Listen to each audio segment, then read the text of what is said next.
मुश्किलें थोड़ी अलग है औरों से, मगर भावनाएं नहीं। सपने हमारे एक जैसे हैं, लेकिन रियलिटी में कहीं भेदभाव है। राहों में उतार चढ़ाव तो आते हैं, लेकिन हमराही हमेशा साथ निभाते हैं। रेडियो मधुबन 90.4 FM पर सुनिए कार्यक्रम हमराही।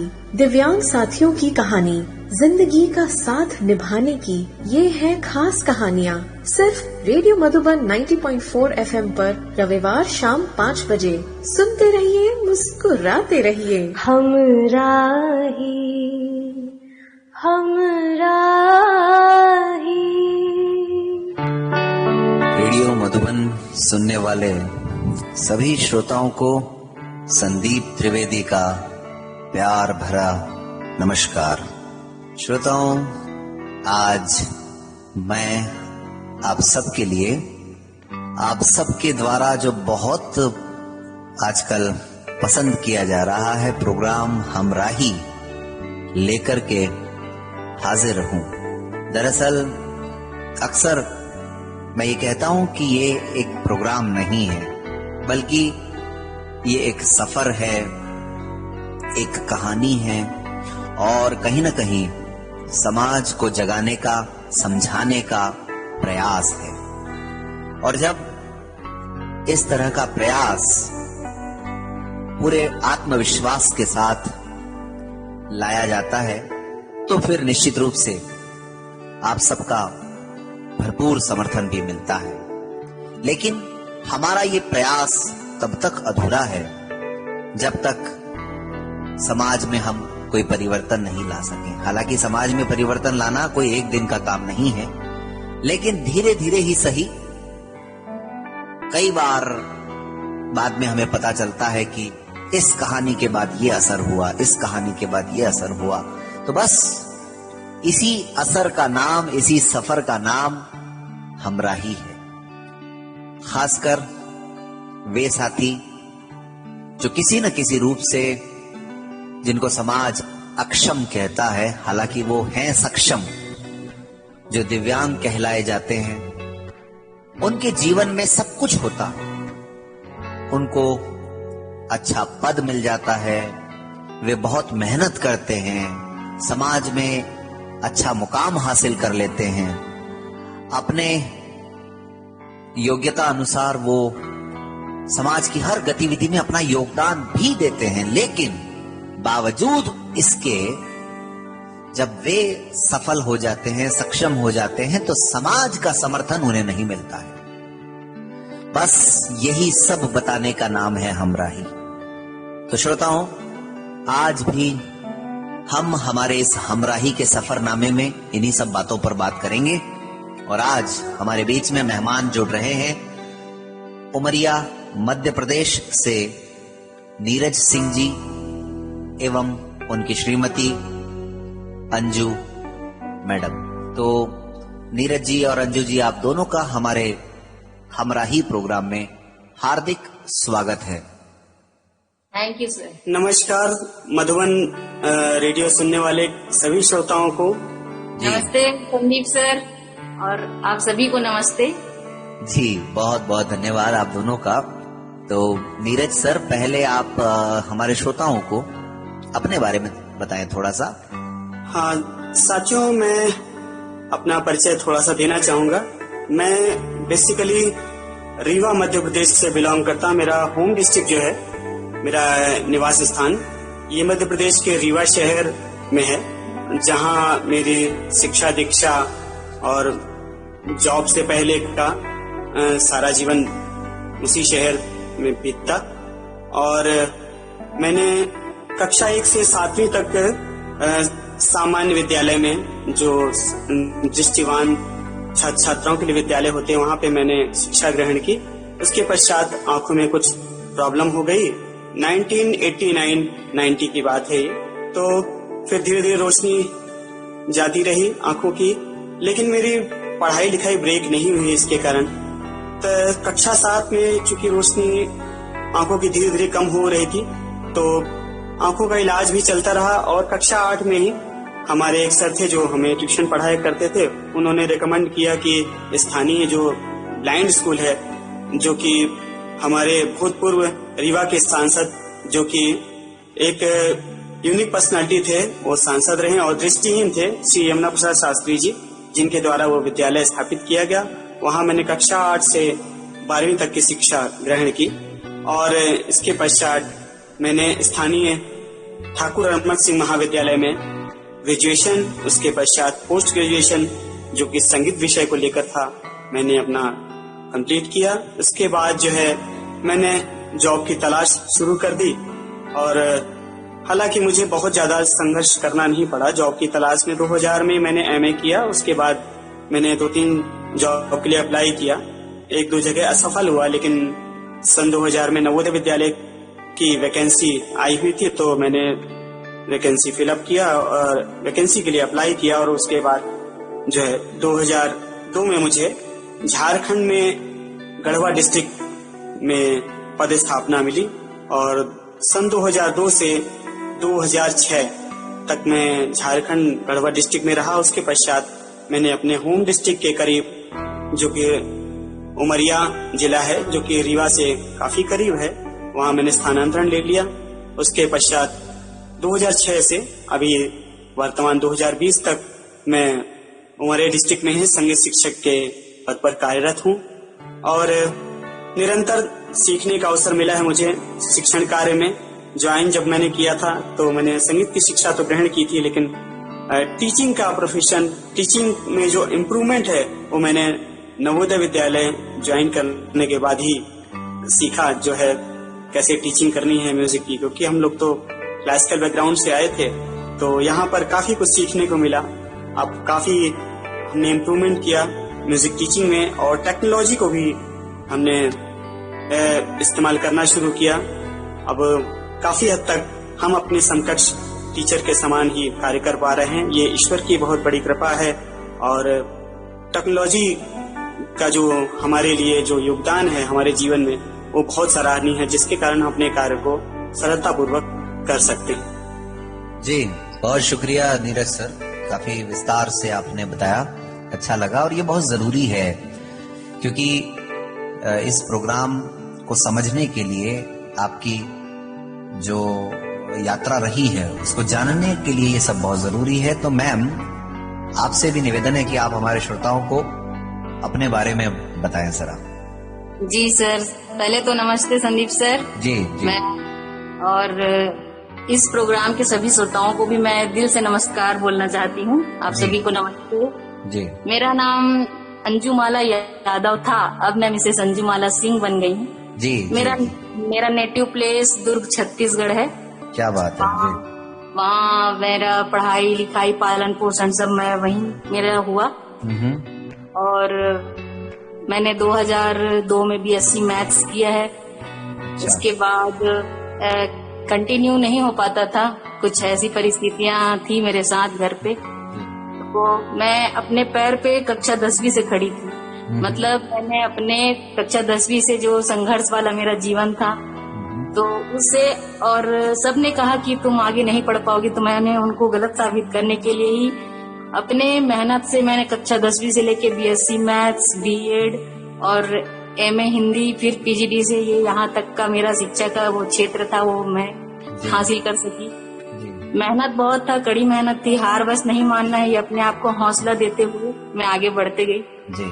और मेरे घर पे मेरी माता जी हैं, अब बहुत बुजुर्ग हो गई हैं, और मेरे बड़े भैया हैं जी, और मेरी एक डिवोर्सी सिस्टर है साथ में जी। तो हम लोग का जीवन बहुत उतार चढ़ाव भरा रहा। बचपन में मामा नाना लोग के बीच में पला बड़ा, ऐसा सब हम लोगों का हुआ जी। बाहर से जो आती हैं मामियाँ लोग आई, तो सब इससे थोड़ा पारिवारिक संतुलन थोड़ा बिगड़ा जी। ये जीवन थोड़ा संघर्ष में आ गया, लेकिन हम लोगों ने हार नहीं माना। बहुत खूब, बहुत खूब। जीवन संघर्ष का ही नाम है और जूझना है, तभी ये सफलता मिलेगी, ये सोच सोच कर। और ये सब चीज का सारा हम तीनों भाई बहनों में भरने के लिए हमारी माता को स्टेज आता है कि वो कि तुम दूसरे बच्चों की तरह नहीं हो, तुम लोग को सब कुछ अपने दम पे हासिल करना, ये हम लोग को बचपन से सिखाती थी वो। वेरी नाइस जी। तो इसलिए यहाँ तक हम लोग पहुँच पाए। फिर मैं प्राइवेट स्कूलों में पढ़ाया करती थी। उस समय थोड़ा परसेंट भी कम हुआ करता था, क्योंकि मुझे अपने शिक्षा के लिए, अपने पर्सनल पढ़ने के लिए केवल रात का 9 बजे से सुबह 6 बजे तक का मिलता था। उसी में सोना भी है और पढ़ना भी है। सोना है, या तो मैं सो सकती हूँ या तो मैं पढ़ सकती हूँ। तो मैंने बीएससी किया है, क्योंकि मेरा पूरा दिन भर मेरा ट्यूशन चलता था। मैं कक्षा 10 से ट्यूशन पढ़ाती थी मोहल्ले के बच्चों को, और जो भी मुझे कॉल करता था, जैसे रिच फैमिली के बच्चे मुझ तक नहीं पहुंच पाए तो वो अपनी कार भेज देते, तो मैं उनके साथ चले जाती और उनको पढ़ाकर ट्यूशन देकर कॉलेज भी जाना है। पूरा सुबह 6 बजे से लेके मेरा 11 बजे तक का ये ट्यूशन में निकलता था। फिर 11 से 5 मुझे अपने कॉलेज के लेक्चरर्स अटेंड करने होते थे। फिर वहाँ से छूट कर फिर ट्यूशन अटेंड करना पड़ता था। फिर 9 बजे मैं घर पहुँचती थी। जी जी जी। ये सब करते करते अच्छे मार्क्स ज्यादा नहीं आए, लेकिन पासिंग मार्क्स 50-50 ऐसे करते करते मैंने बीएससी किया। जो आपने सोचा था वो कर लिया कुल मिला करके। अंजू मैम, आपने अभी कहा कि लोगों ने कहा आप नहीं पढ़ पाओगे, तो ये क्यों कहा लोगों ने, ये मैं जानना चाह रहा हूँ दरअसल। सिर्फ परिस्थितियाँ देखकर सर, आर्थिक परिस्थितियाँ देख के। हाँ, कि जैसे अब कोई बच्चा मेरे साथ पढ़ने वाले ही है, उन लोग अपने घर में जाके बताते थे कि पापा आज इस चीज के लिए फीस दे दीजिए, उस वाले कोचिंग में मुझे जाना है जो ज्यादा एक्सपेंसिव होता था, तो सब अफोर्ड कर लेते थे। लेकिन हमारे घर पे ऐसा था कि अब हम मामा लोग के साथ रहते थे, तो खाना खर्चा तो सब मामा लोग कर देते थे, लेकिन एक्स्ट्रा जो चीजें हैं उसके लिए मामियाँ प्रतिबंध लगाती थी कि खर्च बढ़ेगा, आप इनको अलग क्यों नहीं कर देते, इनको कुछ करें अलग। तो छोटे बच्चे कहाँ जाए, जब तक नाना जी जीवित थे, नाना नानी, तब तक कोई तकलीफ नहीं था। लेकिन जब मामा लोग के पास आया, हालांकि मेरे मामा लोग भी गवर्नमेंट जॉब में थे, लेकिन मामियाँ एडजस्ट नहीं करती थी कि भेदभाव ये सब होने लगता है परिवार में। जी जी। तो उसी को देखते हुए सबने कहा कि बस पढ़ाई छुड़ा दो, कुछ काम कराना सिखा देते हैं, कहीं तो कुछ कर लेंगी, कहीं कोई गवर्नेंस का काम कर लेंगी, नहीं तो कोई हॉस्पिटल में नर्स, झाड़ू पोछा। तो मेरी माँ का सबसे बड़ा इस चीज में मैं उनको हमेशा जीवन में, मेरी माँ है करके नहीं, लेकिन उन्होंने कहा कि मेरे बच्चे किसी के यहाँ नौकर नहीं बनेंगे। जी। अगर वो ये डिसीजन नहीं लेती और पढ़ाई छुड़ा देती या परिस्थिति के सामने घुटना टेक देती, तो शायद आज मैं यहाँ नहीं पहुँचती। ठीक बात है, ठीक बात है। तो उन्होंने कहा कि नहीं, मेरे बच्चे किसी के यहाँ नौकर नहीं बनेंगे, उन्हें अपनी पहचान मिलेगी जरूर, और ये सिर्फ वो पढ़ाई से पाएंगे, ये मेरी माँ सोचती थी। क्योंकि मेरी माँ 5वीं तक पढ़ी लिखी थी, हिंदी बहुत अच्छे से पढ़ लेती है, समझती थी वो। बहुत खूब, बहुत खूब। उन्होंने शिक्षा को हमारे जीवन का आधार बनाया। अंजू जी, आपने एक बात जो बताई, इतनी सारी बातें बताई दरअसल, लेकिन आपने अपने पिताजी का जिक्र नहीं किया, तो थोड़ा सा अगर आप ठीक समझें तो। जी जी सर, बिल्कुल जी सर। अभी ना कुछ दिन पहले नीरज जी मुझे एक ऐसा प्रोग्राम होता है करके दिखा रहे थे, तो शायद गुजरात की कोई मैडम आई थी जी, मुझे अच्छे से याद नाम झरना व्यास मैडम का। तो मैं उनको सुन रही थी, तो जब वो अपनी बेटी के बारे में बता रही थी ना, तो मुझे लगा ये तो मेरी कहानी है। क्योंकि मेरा बचपन भी पापा के लिए एक बड़ा बिग क्वेश्चन मार्क है सर जी। मैं अपने जब घर में थी, माँ ऐसा बताया करती हैं, जब मैं अपने माता जी के पेट में गर्भ में 8 महीने की थी जी, तो मेरे पिताजी एक्सपायर हो गए। मेरे नाना इस तकलीफ को देख नहीं सके कि मेरी प्रेग्नेंट भी बेटी और विधवा, तो हम लोगों को ले आए। तो दुर्ग शहर में मेरा ननिहाल है, उसी के जैसे 10 किलोमीटर दूर गांव में मेरी माँ का शादी हुआ था। अच्छा, वहीं आसपास ही ननिहाल था आपका जी। तो वहाँ से लेकर आए, और कोई फोटो नहीं। तो जिस प्रकार झरना मैडम बता रही थी ना कि मेरी बेटी ऐसे पूछती थी, तो वैसे ही मेरा बचपन था। हम लोग घर के चबूतरे के पास में खेला करते थे शाम को, और सब बच्चे जैसे उनके पापा आते थे, कोई उनके पापा अपने बच्चों को आवाज देते थे, और कुछ लोग अपने पापा को देख के उंगली पकड़ के घर चल देते थे। तो मैं अपनी माँ को हमेशा झंझोड़ती थी कि सबके पापा आते हैं शाम को, मेरे पापा क्यों नहीं आते। ये झरना मैडम का जब मैंने सुना था ना, तो ये मैंने कहा ये तो मेरा जीवन है। जब वो अपनी बेटी के बारे में बता रही थी, तो ये मेरा बचपन। फिर एक न तो उनका कोई फोटो है न कुछ, मतलब सिर्फ मैं आपने नहीं देखा अपने पिताजी को? ना देखा है, न कोई उनकी निशानी है, बस कोई याद नहीं जी, कोई याद नहीं, कोई दूर तक छवि भी नहीं, कैसे दिखते थे। फिर मैं अपनी माँ को बहुत परेशान करती थी, तो हमारे घर में पूजा कमरा था, वहीं पर ना मुझे लेके चले गई थी एक दिन और बोली भगवान जी का फोटो दिखाकर कि हर कोई को सृजने वाला ईश्वर होता है बेटा, तो तेरे भी पापा यही लोग हैं। तो एक बच्चों के कोमल हृदय में, छवि में ये चीज आना। फिर उसके बाद जब मैं थोड़ा बड़े होने लगी तो मैं, मेरे बड़े मामा थे जो मुझे बहुत प्यार करते थे और मुझे बचपन से हमारे घर में जितने बच्चे थे उसमें सबसे बुद्धिमान यही मेरी भांजी, ऐसे मुझे अप्रिशिएट करते थे हमेशा हर किसी के पास। जी जी जी, है ना, जो प्यार दुलार है पिता का वो उन्हीं से पाया था। बहुत खूब जी। फिर समझ में आ गया, मतलब हम लोगों ने, हम तीनों भाई लोगों ने मासूमियत में और बचपने में ही बहुत जल्दी हम लोग का बचपन चले गया और जिम्मेदारियां आ गई, ऐसा हुआ। सचमुच बड़ा मुश्किल है ये सब जी। लेकिन जिंदगी इसी का नाम है, आगे बढ़ने का ही नाम है। और कहीं ना कहीं कहानियों का स्थान जो है वो अलग अलग हो सकता है, लेकिन कहानियों में समानताएं बहुत होती हैं। जी सर। खैर नीरज सर। हाँ सर। तो आपसे जानना चाहूंगा कि फिर आपका अंजू जी के साथ जीवन कैसे शुरू हुआ, कैसे शुरुआत हुई, और इससे पहले की मुश्किलें क्या रही आपके जीवन में?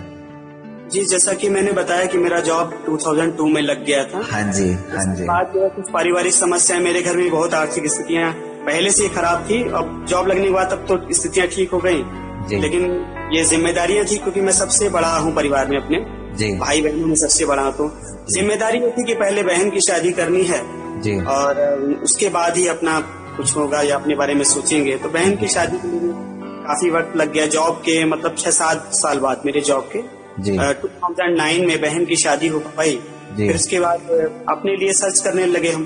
पहले इतना इंटरनेट का साधन भी नहीं था, ना कि हम लोग जानते थे। अभी आप सर्च करने लगे कि आपके घर वाले सर्च करने लगे? नहीं, घर वाले तो सर्च करे, वो उनके पास वो तो रिश्तेदारी में, समाज में ही सर्च कर रहे थे। समाज में तो ऐसी धारणा होती है ना, विजुअली चैलेंज को हर कोई एक्सेप्ट नहीं करता। वो यूनिक लोग। वही जानना चाह रहे हैं कि उन्होंने अपना प्रयास कब शुरू किया और कब आपको कहा कि भाई अब तुम जानो, तुम्हें ही करना है जो करना है वो? बहन की शादी होने के बाद उन्होंने फिर प्रयास शुरू किया। हाँ। और एक स्टोरी और मैं बताना चाहूंगा पहले, जरूर मुलाकात होने से पहले। फिर क्या है, हमारे समाज में ही एक लड़की से मुलाकात हुई। मतलब मेरे माँ बाप जानते, वो भी थोड़ा फिजिकली डिसेबल थी, पैरों से थोड़ा सा अच्छा माइनर प्रॉब्लम थी। और उनसे बात शुरू हुई। 2009 की बात है, 9 से 2009 या 10 की जनवरी से 2010 जनवरी से बात शुरू हुई। फिर उनसे बात आगे बढ़ी तो करीब 4-6 महीने चलती रही बात। उनके माँ बाप जो है, लड़की के माँ बाप माँ ही थी केवल, बाप पिताजी नहीं थे उनके। तो फिर उनसे बात हुई, फिर आगे तय हुई बात। तो फिर हमारी शादी फिर वो उनसे हो गई 2010 में। और ये बहुत बड़ा दुर्भाग्य ही रहा शायद कि उनके माँ ने और उनके परिवार वालों ने, अन्य जो रिलेटिव्स हैं, उन्होंने उसकी जो मानसिक स्थिति थी उसके बारे में बताया नहीं था हमें कुछ भी। अच्छा। लेकिन वो मानसिक स्थिति बहुत डिस्टर्ब थी, वो बाद में उन्होंने बताया। तो उनके क्या है, घर में परिवार में कुछ ऐसी समस्या थी। उनकी बुआ, जो हमारी फर्स्ट वाइफ थी, बुआ ने सुसाइड कर लिया। उसके जस्ट बाद फिर उनके फादर ने, लड़की के फादर ने सुसाइड कर लिया। उसके बाद तीसरा केस उनके चाचा ने, सन 2010 में ही उनके चाचा ने सुसाइड कर लिया। अरे तो इस तरह की समाज में धारणा थी कि इनके परिवार में कोई ऐसी दिक्कत है, कोई मतलब कि जादू टोना जैसे लोग मानते हैं, कुछ ऐसे लोगों ने किया। बताया कुछ लोगों ने, कुछ लोग उनके शत्रु हैं जो ऐसा कर रहे हैं। तो कई लोगों ने मना भी किया कि नहीं, इनके परिवार में ऐसा हर कोई फांसी लगा लेता है, तो इस तरह का है तो परिवार तो मत करिए। तो मैं नहीं माना इस बात को। मैंने कहा ऐसा कुछ नहीं होता, उनके साथ कोई और समस्या रही होगी, ऐसा थोड़े है। मैं किसी का भाई सहारा बनूंगा, वो भी कुछ प्रॉब्लम में है, फिजिकली डिसेबल्ड है। तो और म्यूजिक से वो भी जुड़ी हुई थी, तो विचार ही मिले हम लोग को। लेकिन उस समय मुझे उसकी बातों से थोड़ा इतना मतलब ये लगा नहीं कि मानसिक रूप से अस्थिर है, मतलब ये लड़की जो है। जी, एकदम से अंदाजा लगता है। हाँ, कभी कभी बहकी बातें कुछ करती थी, लेकिन मैं इतना ज्यादा, मेरा भी अट्रैक्शन हो गया था उसके प्रति की। मैंने भी हर बातों में विश्वास किया उसके। और उसके परिवार वाले कुछ बात कहते थे कि झूठ बोलती है ऐसा, तो मैं विश्वास नहीं करता, मैं उसी पे विश्वास करता था। लेकिन वो अंततः गत्ता जो है 2010 में नवंबर में हमारा विवाह हो गया। उसके बाद फिर क्या है कि 2-3 महीने हम लोग साथ में रहेंगे, करीब 3 महीने अधिकतम, 3 महीने। और उनके पैरों में प्रॉब्लम थी। मेरी माँ ने बहुत प्रयास किया, मेरी माँ ने उसके ऑपरेशन के लिए। तो राजस्थान में आपके ये हैं, हाँ, नारायण सेवा संस्थान है आपके, हाँ, उदयपुर में। जी जी जी। तो वहाँ भी ले गए उसको, उसका इलाज, ऑपरेशन भी कराया। पोलियो का प्रॉब्लम था तो इलाज भी कराया। तो हालांकि कुछ आराम हुआ नहीं उनको, लेकिन उसकी मानसिक स्थिति जुलाई 2012 में जुलाई 2012 में मानसिक स्थिति खराब हुई। तो फिर यहाँ से उसको फिर उनके मायके भेज दिया गया बनारस में इलाज के लिए। उनकी माँ नर्स हैं, तो इलाज के लिए वहाँ भेज दिया गया। उसके बाद 6-7 महीने माँ के पास ही रही, ठीक ठाक कंडीशन हो गई। फिर उसने जिद की कि यहाँ आना है। तो जो है फिर उसके बाद यहाँ आए 2013 मार्च में। तो 2012 मार्च की बात है जी। ये जुलाई 2011 में गई थी अपनी माँ के पास, सॉरी मैं भूल गया। तो 12 मार्च में यहाँ हमारे पास आई। फिर 2-4 दिन ही रही होंगी। फिर अचानक पता नहीं, हम लोग बैंक गए थे, कुछ बात नहीं, कुछ भी नहीं, बिल्कुल नॉर्मल थी कंडीशन। बैंक गए हुए थे, बैंक से लौटे तो सब कमरे वगैरह बंद थे। पता चला सुसाइड उन्होंने कर लिया। और फिर बाद में हाँ उनके माँ बाप ने बताया, वाइफ ने सुसाइड कर लिया। जी जी। My god. तो ये किस समय की बात बता रहे हैं आप? ये 2012 मार्च की बात। मार्च 2012 की। आप ही के घर में? नहीं, यहाँ जो हमारा स्कूल क्वार्टर है, स्कूल का जो यहाँ कैंपस, जी। तो ये कि फिर ये हुआ, कोई प्रॉब्लम नहीं थी, कोई किसी आसपास सब पड़ोसी से पूछा गया। कुछ एक हमारे बगल में टीजीटी हिंदी उनके पास बैठी थी वो लास्ट टाइम, तो उन्होंने बताया कि कोई दिक्कत नहीं, बिल्कुल नॉर्मल थी, सब कुछ ठीक ठाक था, सब सारी चीजें। फिर उनके फ्रेंड से कुछ फैमिली प्रॉब्लम थी उनके वहाँ पे, अपने माँ के यहाँ लगता है ऐसा मतलब कि पता चला मुझे, बाद में पता चला। और मतलब कि उसकी फ्रेंड से भी मैंने बात किया, उसकी जो क्लोज फ्रेंड थी उसने भी बताया कि उसको कुछ घबराहट सी रहती है शायद अपना, क्योंकि वो यहाँ जब आई 8 महीने बाद तो बड़ा पश्चाताप कर रही थी अपने बिहेवियर को लेके, जो पिछले साल मेरे साथ यहाँ बिहेव किया पापा के साथ, मेरे परिवार के साथ। तो उसकी मानसिक स्थिति अच्छी नहीं थी।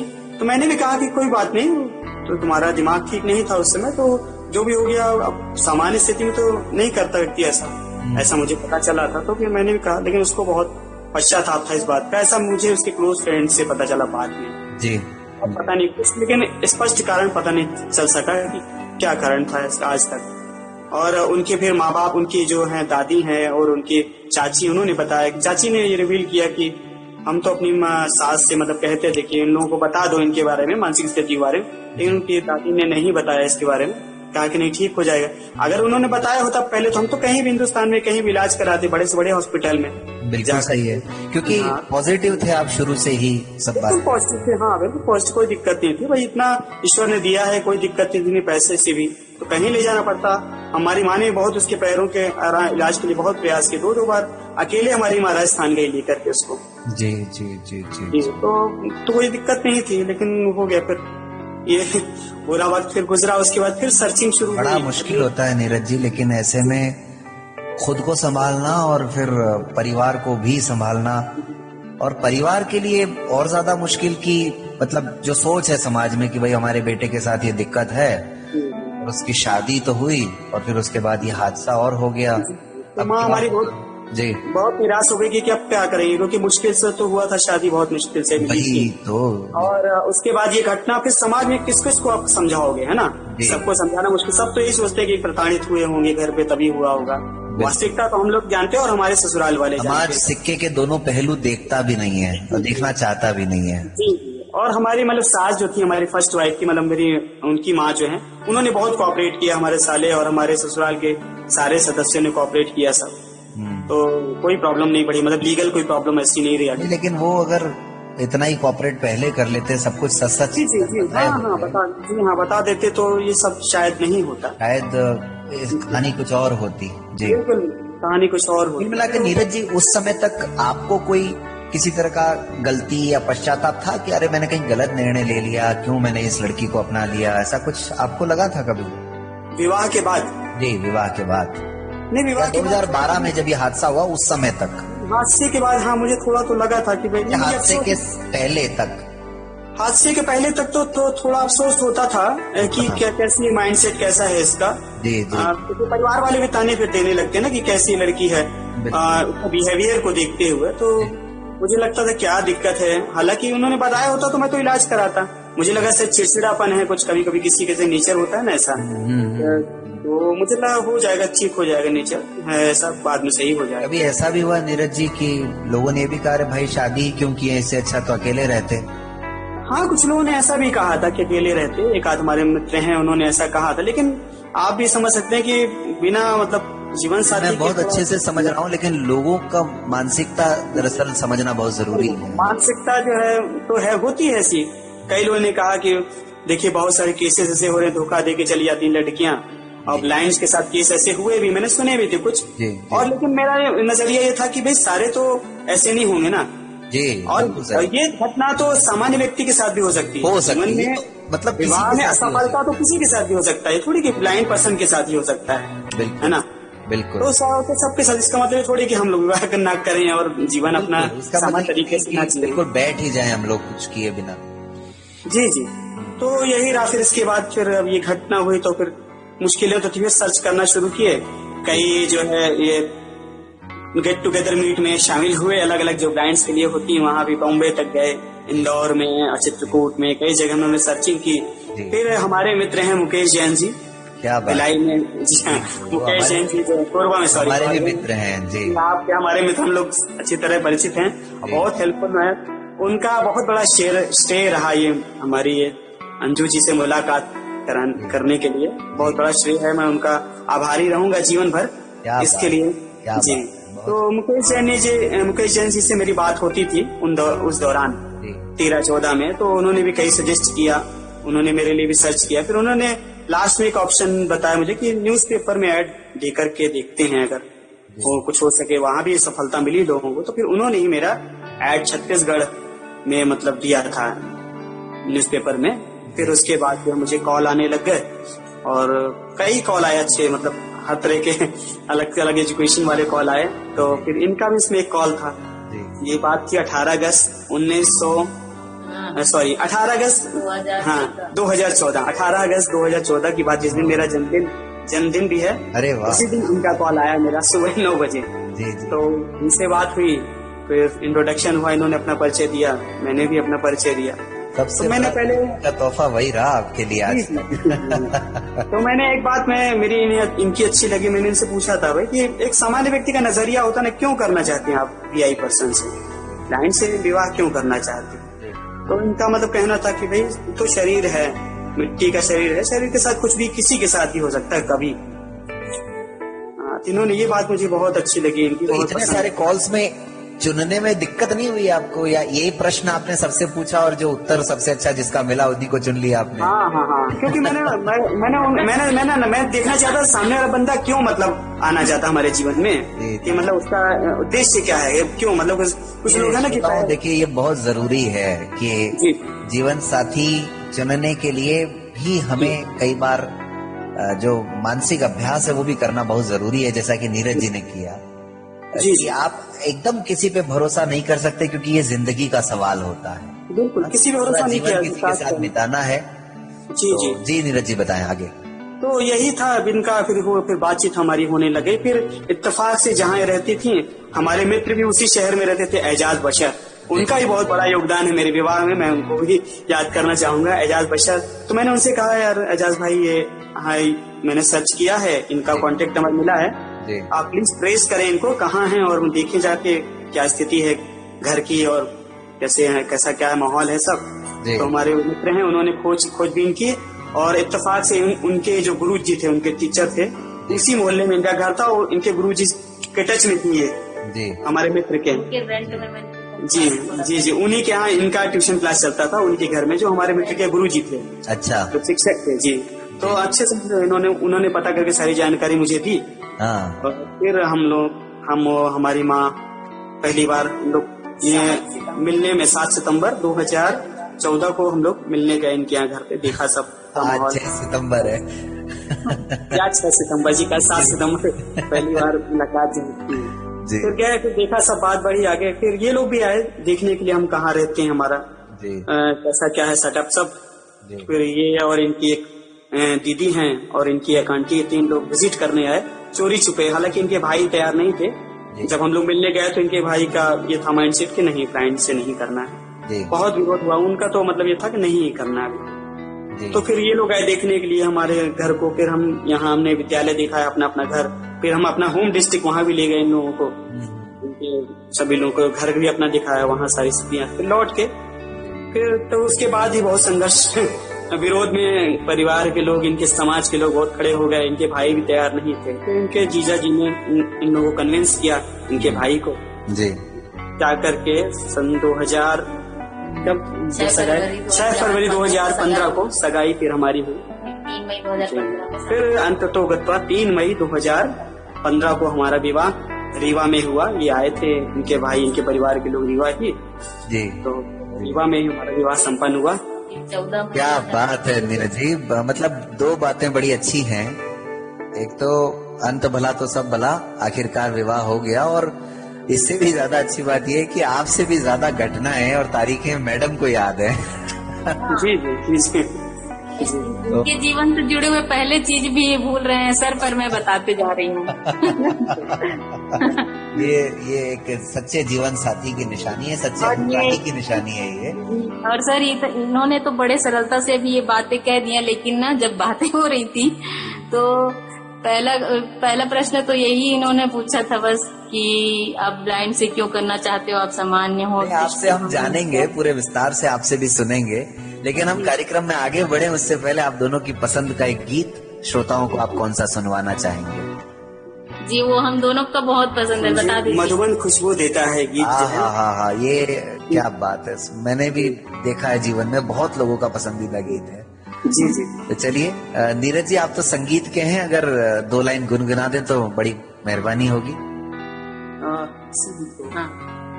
इसी गीत को? जी जी, इसी को।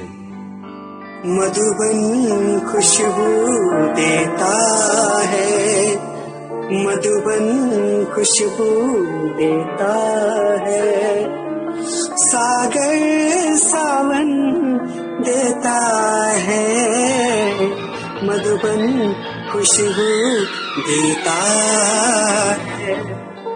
Thank you. मधुबन खुशबू देता है, सागर सावन देता है, जीना उसका जीना है, जो औरों को जीवन देता है, मधुबन खुशबू देता है।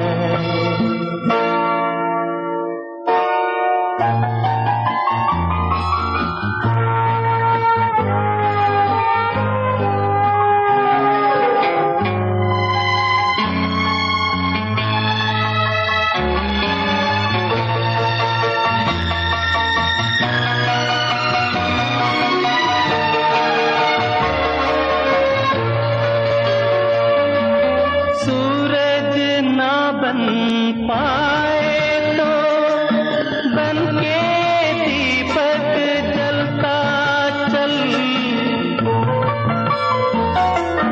सूरज ना बन पाए तो बन के दीपक जलता चल, फूल मिले या अंगारे, सच की राहों पे चलता चल, सच की राहों पे चलता चल, प्यार दिलों को देता है, अश्कों को दामन देता है, जीना उसका जीना है, जो औरों को जीवन देता है, मधुबन खुशबू देता है, सागर सावन देता है, मधुबन खुशबू देता है।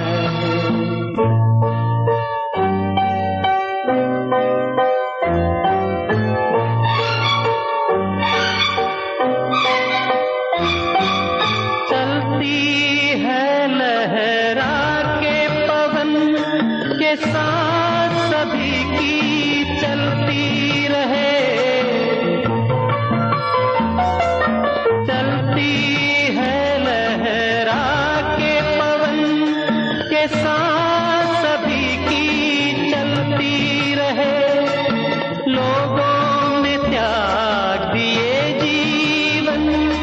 ये प्रीत दिलों में पलती रहे, ये प्रीत दिलों में पलती रहे।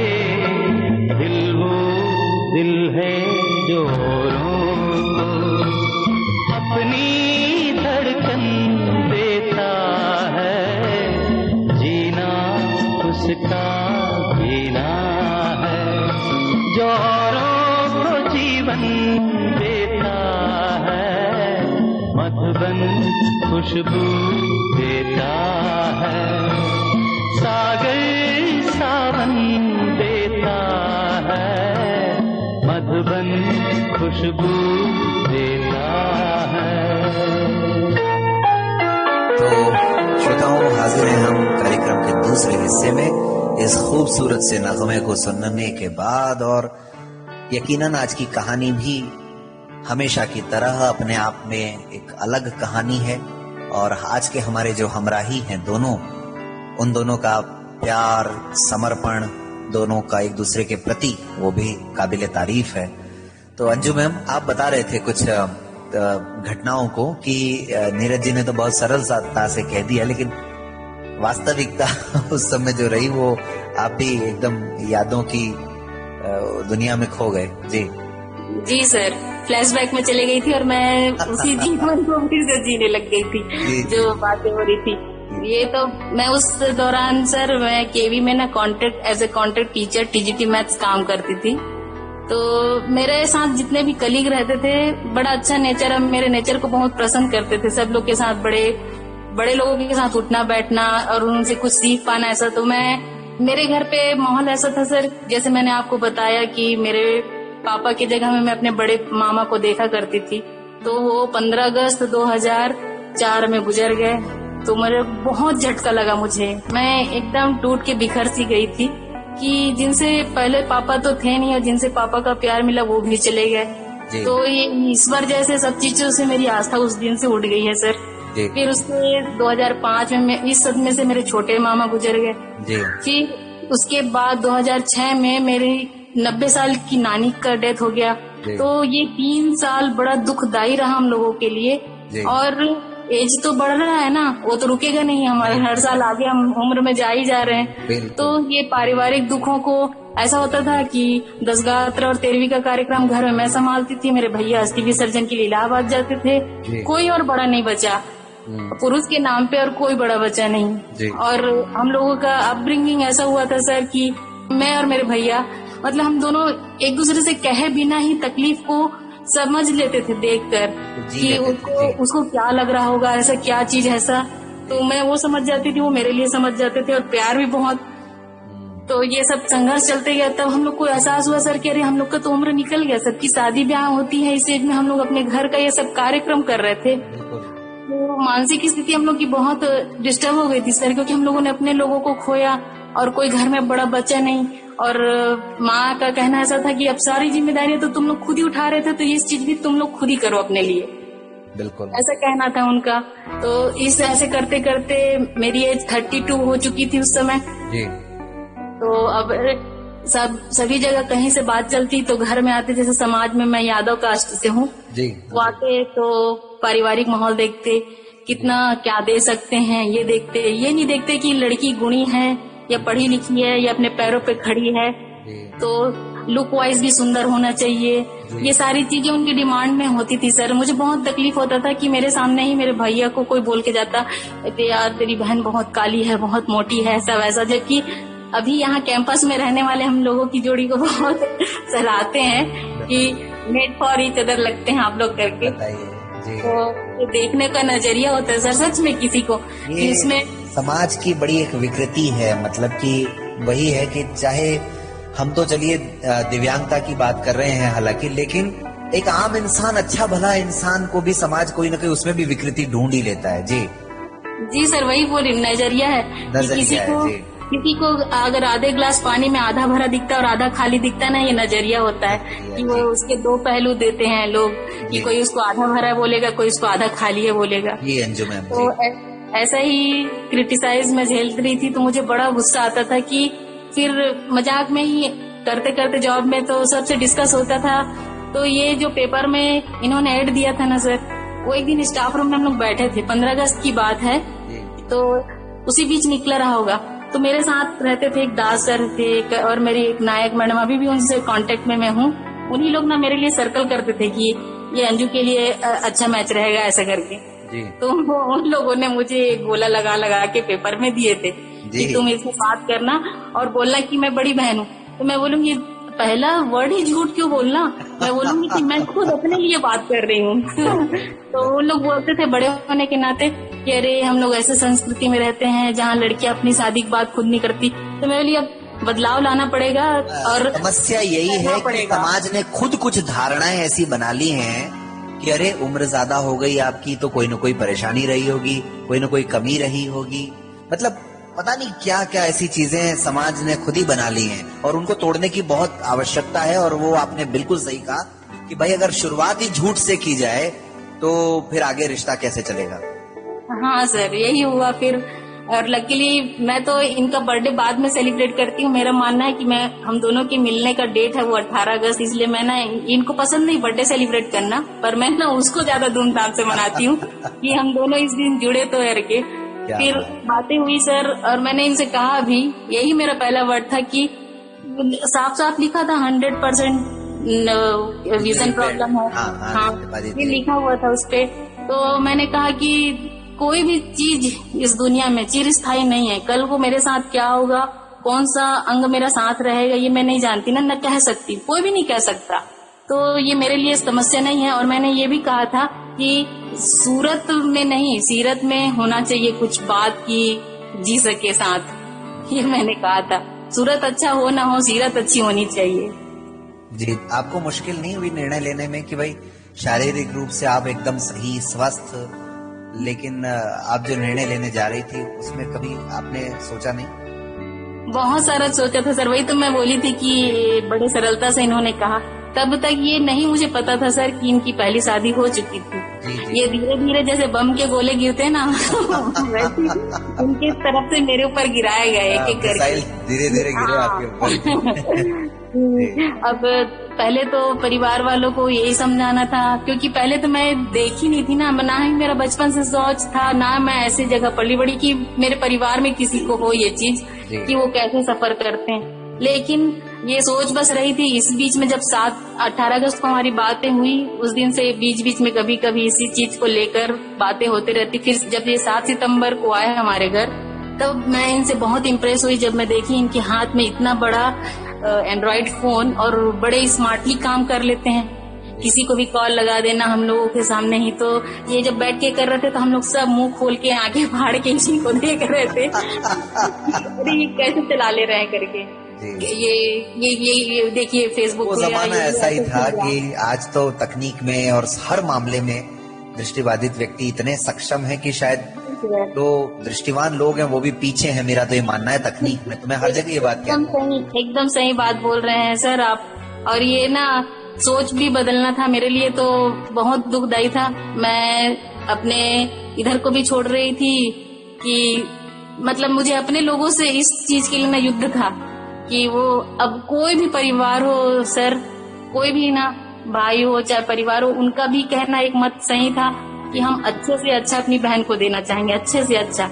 तो मैं उनको बोलती थी कि मैं अगर कहीं पर भी हो और मैं बोलूंगी कि ये मेरी पसंद है तो आप वो हाँ कर देते हो, तो यही सोच लीजिए ये मेरी पसंद है करके। लेकिन लास्ट तक ना मेरे भैया नहीं तैयार थे। उनका कहना था कि जैसे वकील का वकील से होता है, डॉक्टर का डॉक्टर से होता है, वैसे वो इम्पेयर्ड हैं, विजुअली इम्पेयर्ड, तो उनकी शादी विजुअली इम्पेयर्ड से ही होनी चाहिए।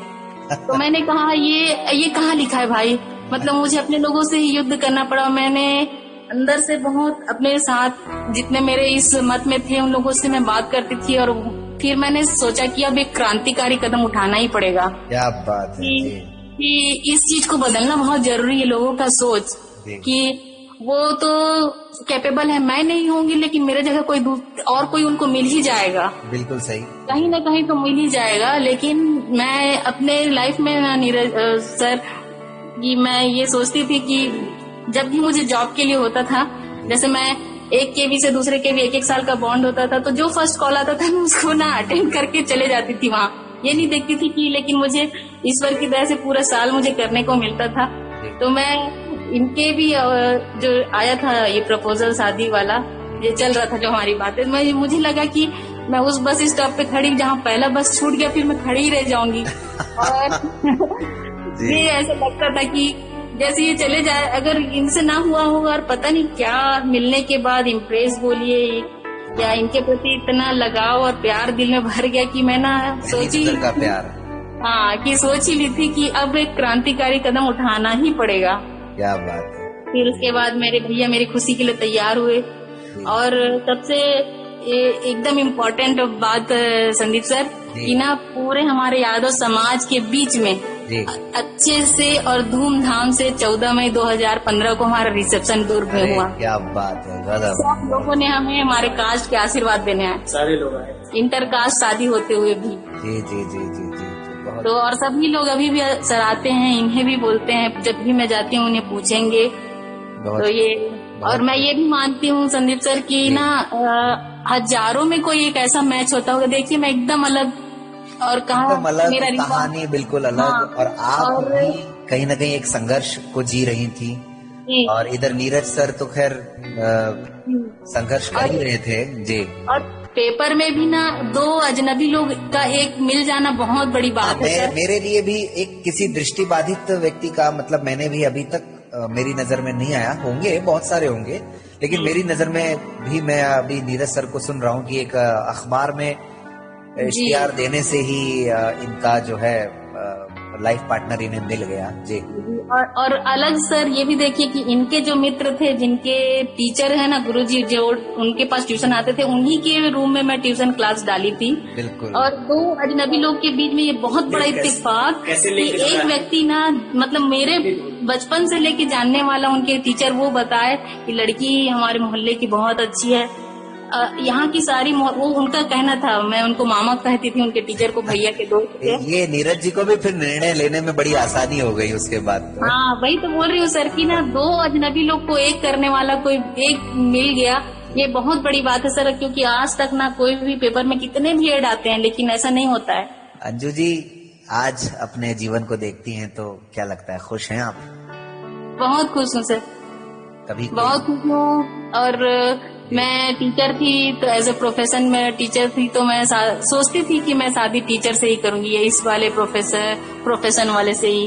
और तो मैं एक शिक्षक होते हुए भी ना शिक्षक के साथ हूँ कहीं ना कहीं। अभी तो मैं जॉब में नहीं हूँ, लेकिन इनके साथ मेरा स्कूल आना जाना, तो मुझे ना आत्मिक तसल्ली होते रहती है। मैं अभी बच्चों से घिरे रहती हूँ, इनके काम में सहयोग देती हूँ, तो मुझे लगता है कि।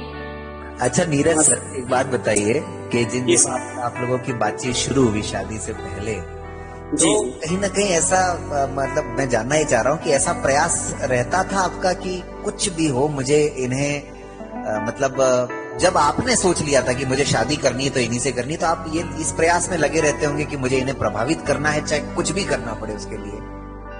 जी नहीं, मैं प्रयास ये करता था सर कि एक तो विजुअली इम्पेयर्ड लोगों के प्रति जो समाज में धारणा है ना, मेरा लक्ष्य रहता था हमें हमारे सारे मतलब जो है आयाम हमें बताने हैं सामने वालों को, है ना। ऐसे हमारा एक पक्ष से लोग देख पाते हैं ना, हमसे देख नहीं सकते, हम ये काम नहीं कर सकते, वो काम नहीं कर सकते, लेकिन हम क्या क्या कर सकते हैं हमें ये बताना था जी।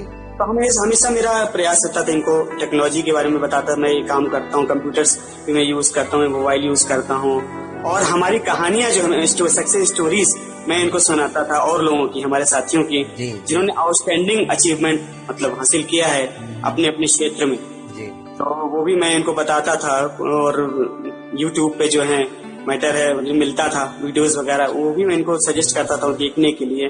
ब्लाइंड फील्ड के बारे में बताता था कैसे हम लोग काम करते हैं, पढ़ाई करते हैं, और किस किस क्षेत्र में लोग आगे बढ़ रहे हैं। तो ये सारी चीजें था हमारा बताना, कॉन्सेप्ट क्लियर करना कि हम लोग मतलब कि ऐसा नहीं कि अलग हैं सामान्य से, बहुत सारी चीजें जो हम सामान्य लोगों की तरह ही कर पा रहे हैं, उसमें कोई दिक्कत नहीं हमें। कुल मिलाकर के आप अपनी क्षमताओं के आधार पर और सकारात्मक रहते हुए इनको समझाने का प्रयास कर रहे थे, जो कि आपके लिए बहुत ज्यादा मुश्किल भी नहीं रहा। अंजू जी, एक मुश्किल सवाल मैं आपसे जानना चाहता हूँ। जी सर। अंजू जी, कभी आपके जहन में शादी के बाद से अभी तक कभी ऐसा विचार आया, एक बार भी मन में? कई बार होता है, परिस्थितियां ऐसी बन जाती हैं, हमारे परिवार वाले बना देते हैं, या मतलब आसपास के लोग हमें मजबूर कर देते हैं ऐसा सोचने पर कि मैंने कोई एहसान किया हो इनसे शादी करके, मैंने कोई बहुत बड़ा काम कर दिया, या मैं ज्यादा सुपीरियर हूँ, ऐसा कभी लगा आपको?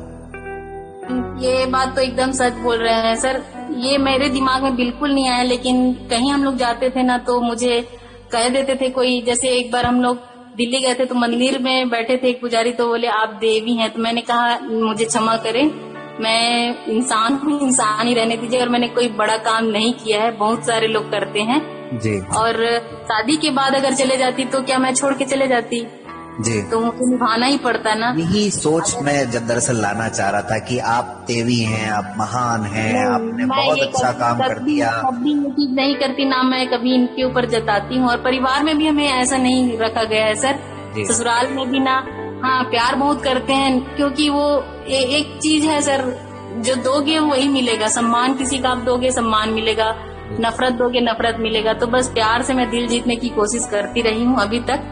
तो सभी का प्यार बना हुआ है, बड़े लोगों का, बच्चों का मुझ पर। तो मैं अपने से तो नहीं ये मानती हूँ कि मैंने कुछ बड़ा या महान काम करके महान कहलाऊं, मैं बिल्कुल नहीं, मैं एकदम साधारण सी हूँ और ये हमेशा मानूंगी। और संदीप जी मैं बताना चाहूंगा इनके बारे में कि हर तरह से मेरे जॉब में बहुत हेल्पफुल है, मेरा रिटर्न वर्क भी करते हैं बहुत सारा, जो कॉपी वगैरह चेकिंग का। और एक बात ये है कि इन्होंने अब कोरियोग्राफी भी शुरू की, हालांकि सीखा नहीं इन्होंने डांस, बच्चों को डांस का डायरेक्शन भी करती हैं जी। और एक आपको पल मैं बताऊं, मैं हमेशा हमारा भी बहुत क्या कहेंगे कि नहीं भूलने वाली बात है ये, अभी पिछले साल की बात है। एक ऐसा पला है कि हम कोरियोग्राफर बुलाते थे हर बार बाहर से और कोरियोग्राफर को कुछ चार्ज पे करता था स्कूल, या कभी मैं करता था। तो वो कोरियोग्राफर जो डिस्ट्रिक्ट लेवल पे कंपटीशन होता है 26 जनवरी और 15 अगस्त पे, वहाँ हम लोग मास लेवल पर स्टूडेंट्स को तैयार करके 100-150 लोगों को ले जाते थे। लेकिन पिछली बार कुछ ऐसी परिस्थितियां बनी कि कोरियोग्राफर आ नहीं पाया। हालांकि अंजू जी मतलब फंक्शन छोटे स्टेज फंक्शन में करती थी, स्टेज का जो फंक्शन होता था 6 बच्चे, 8, 10 बच्चे, 12 बच्चों को डांस डायरेक्शन करती थी और फंक्शन वगैरह करा लेती। लेकिन ये मास लेवल पे था, 100-125 बच्चों कराना, 114 बच्चे बता रहे हैं। तो उस पे ये था कि अब क्या करें, अब क्या करें, कैसे करेंगे। तो फिर इन्होंने कहा नहीं हम करेंगे, जबकि इनका कोई बैकग्राउंड नहीं है। अपनी क्रिएटिविटी के चलते फिर डांस तैयार किया पूरा अकेले ही, सब कुछ एक आध टीचर्स की भी हेल्प मिली और सब पूरी कोरियोग्राफी करने के बाद डिस्ट्रिक्ट लेवल में हमारा 2nd नंबर आया। क्या बात है, बहुत खूब जी। हमारी प्रिंसिपल मैडम हालांकि इसके प्रति बहुत ही थी, उनको ये था, मतलब ये था कि उनको आशा नहीं थी, कुछ आशंका थी कि पता नहीं क्या होगा है। इसका बैकग्राउंड, जिसका डांस बैकग्राउंड कुछ है नहीं, तो जो आदमी प्रोफेशनल आदमी जो काम करता है वो मतलब एक ऐसा नॉन प्रोफेशनल आदमी कर रहा है तो क्या होगा रिजल्ट। तो पहले काफी उनका ये था रिएक्शन की सफलता मिलेगी नहीं मिलेगी, इतना कैसे तैयारी करेंगे। फिर सब कुछ अंततः अच्छा हुआ और बढ़िया परफॉर्मेंस, सब सारी चीजें, और जिला स्तर में मतलब नंबर लगा। तो ये बड़ी अच्छी बात है कि मतलब अब मेरा भी कॉन्फिडेंस मतलब बिल्डअप हुआ कि नहीं, अब तो सारे बड़ा काम भी है तो वो लग रहा है। आपने भी सोचा अखबार में दे करके सही किया। वही जी, हाँ सही है जी जी। कि अखबार में पहले क्यों नहीं दिया आपने? जी हाँ, वही मुझे अभी भी लगता है।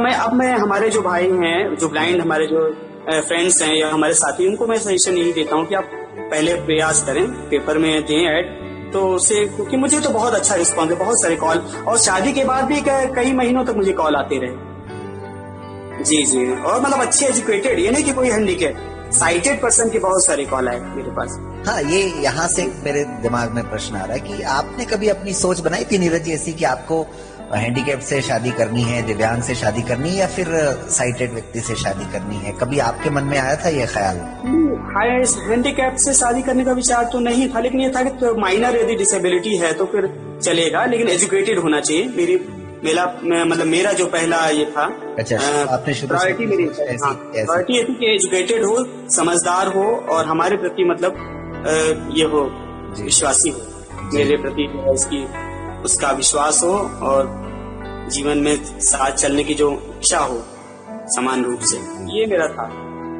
लेकिन ये था कि हाँ, टोटली ब्लाइंड से थोड़ा कर पाना संभव नहीं होता है, हमारे लिए बड़ी दिक्कतें होती हैं जीवन में, इसलिए ये था कि माइनर डिसेबिलिटी चलेगी, नहीं तो साइटेड हो तो बढ़िया है। जी जी जी। खैर, दिक्कत तो नीरज जी होने को कहीं भी हो सकती है, किसी भी परिस्थिति में हो सकती है। बिल्कुल, दिक्कत तो कहीं भी हो सकती है, बिल्कुल सही कह रहे हैं। और बहुत सारे उदाहरण अंजू जी, आपने भी अपने जीवन में बहुत सारे ऐसे कपल्स को देखा होगा जो या तो दोनों दिव्यांग हैं या उनमें से एक दिव्यांग है और एक नहीं है, तो उनको देख करके भी कभी आपने कुछ मन में विचार बनाए, कुछ सोचा आपने अब जब विवाह के बाद? नहीं सर, मैं आपको शुरू में बताई ना कि ऐसा कोई भी ना आसपास हमारे वहाँ था नहीं। लेकिन हाँ, प्रोग्राम में जाते होंगे कहीं इधर उधर, कहीं ना कहीं कार्यक्रमों में भी आप दोनों गए होंगे। नहीं, अभी जैसे पहला तो बड़ा उसमें माउंट आबू जब आप ऑर्गेनाइज कराए थे, उसमें आने पर मुझे बहुत लगा कि बहुत सारे लोग थे वहाँ, तो ना तो दो लोग, दोनों हस्बैंड वाइफ ब्लाइंड है लेकिन बच्चे उनके साथ हैं, चल रहे हैं और एकदम इजीली जी रहे हैं, कुछ हुआ ही नहीं। मैं इसी बात की तरफ मैं यही लेकर के आना चाह रहा था दरअसल आपको। तो मुझे लगा कि ये प्रॉब्लम ना देखने वालों को ही दिखाई देता है कि ये प्रॉब्लम है करके, कुछ लगा ही नहीं। और बड़े अच्छे से और बड़े खुश होकर कितने सारे कपल आए थे वहाँ।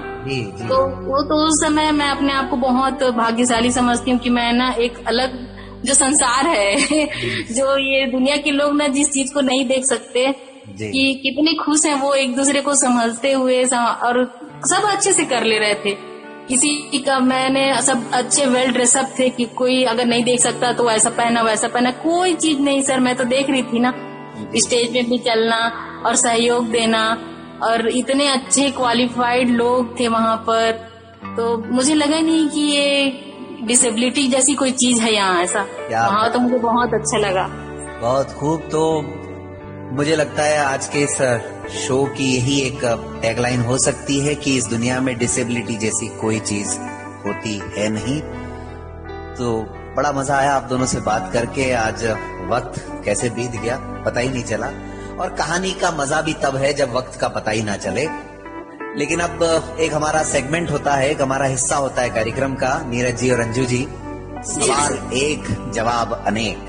तो आप दोनों से मैं कुछ सवाल पूछूंगा बारी बारी से। नीरज जी, पहले मैं आपसे पूछना चाहूंगा। आप तो संगीत के व्यक्ति हैं और इतने आपके गाने और सब कुछ पसंदीदा होंगे, लेकिन जो केवल अंजू जी का कोई पसंदीदा गीत मैं आपसे अगर पूछूं तो कौन सा होगा? इनका एक पसंदीदा गीत ये बताया करती है, गलिया ये चौबारा। यहाँ आना ना दोबारा। यहाँ आना ना दोबारा। आपसे तो नहीं कहा कभी इन्होंने? नहीं, कभी नहीं। तो बहुत पसंद था, बहुत सुनती। जी जी जी। अंजू जी की पसंदीदा फिल्म कौन सी है नीरज सर?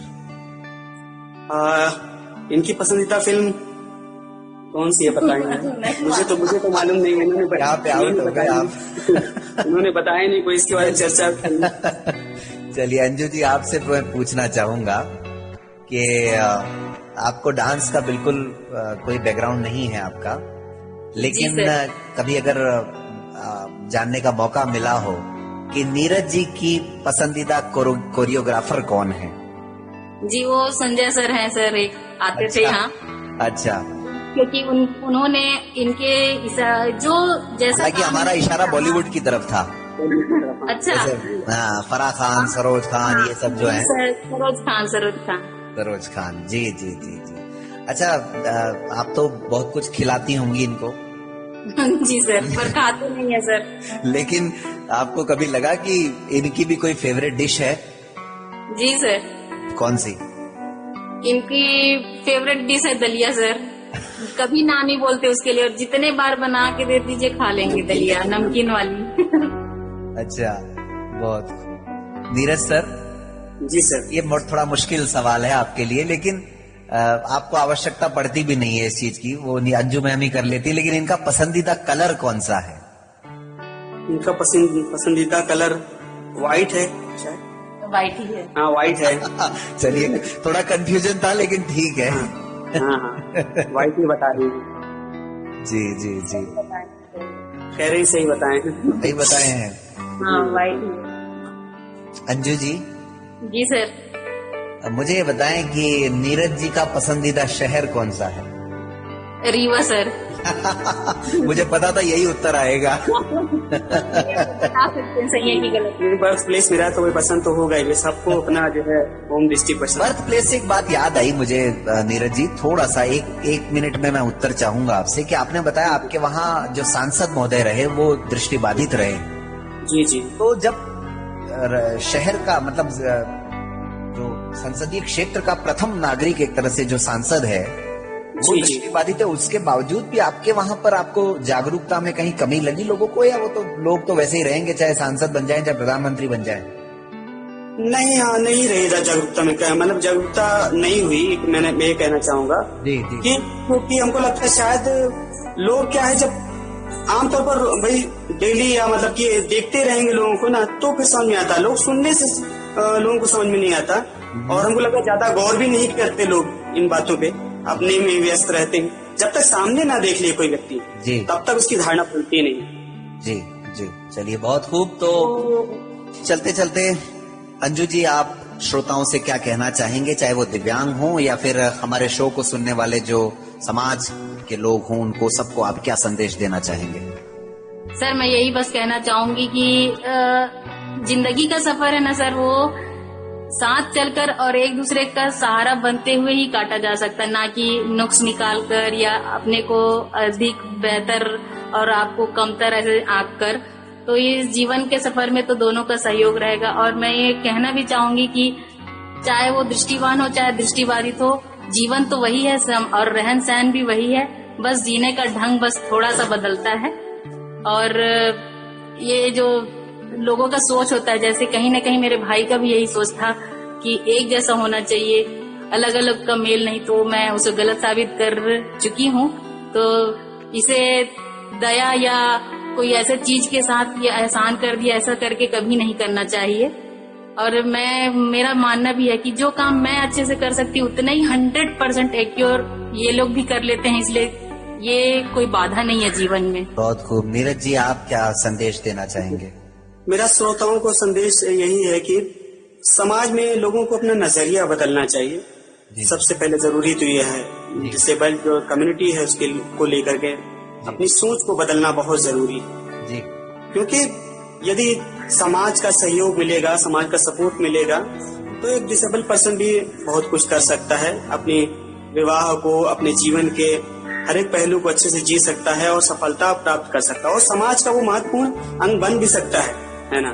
कई बार तो मैंने देखा है कि हमारे कई साथी हैं जिन्होंने बड़े क्षेत्रों में अपना नाम किया है, और उनके जो काउंटर पार्ट्स हैं, उनके जो समकक्ष कर्मचारी हैं या कार्य करने वाले लोग हैं, उनसे बढ़ चढ़कर जो आगे बढ़कर उन्होंने अपना काम किया, अपने क्षेत्र में नाम कमाया है। तो ऐसी कोई बात नहीं कि एक डिसेबल पर्सन है तो उसका जीवन मतलब कि अभी बोझिल है या समाज के लिए वो एक तरह का बर्डन है, ऐसा कुछ भी नहीं।